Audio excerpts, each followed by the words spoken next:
retour de Donald Trump à la Maison-Blanche fait planer de sérieuses menaces pour la coopération internationale,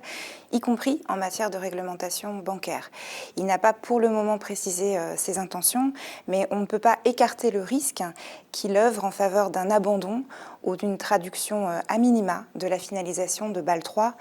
en droit américain. Lors de son premier mandat déjà, Donald Trump avait écorné certains pans de la loi Dodd-Frank de 2010. Le périmètre d'application des exigences de fonds propres et de liquidités bâloises avait été largement resserré, le cadre de supervision allégé. Or, ce relâchement ne fut pas étranger au printemps 2023 aux difficultés éprouvées par certaines banques régionales américaines placées hors des radars des autorités de contrôle et mal préparées à la très forte hausse des taux d'intérêt. La finalisation de Bâle III aux États-Unis devait être l'occasion d'un durcissement et d'un réélargissement du champ d'application des exigences de fonds propres pondérées. Mais depuis plusieurs mois déjà, les règles d'application se trouvent dans l'impasse. La version initiale des règles proposées par les régulateurs en juillet 2023 a suscité de très vives critiques,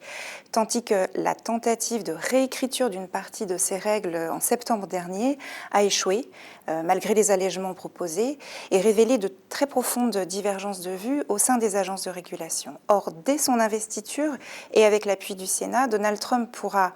désigner de nouvelles personnalités à la tête d'au moins 3 des 4 agences de régulation bancaire et instaurer un rapport de force plus favorable à sa vision.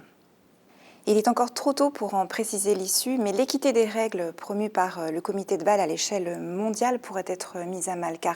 si les Américains ont influencé le menu des derniers accords bâlois en y intégrant le principe d'un plancher de fonds propres, ils pourraient tenter de s'affranchir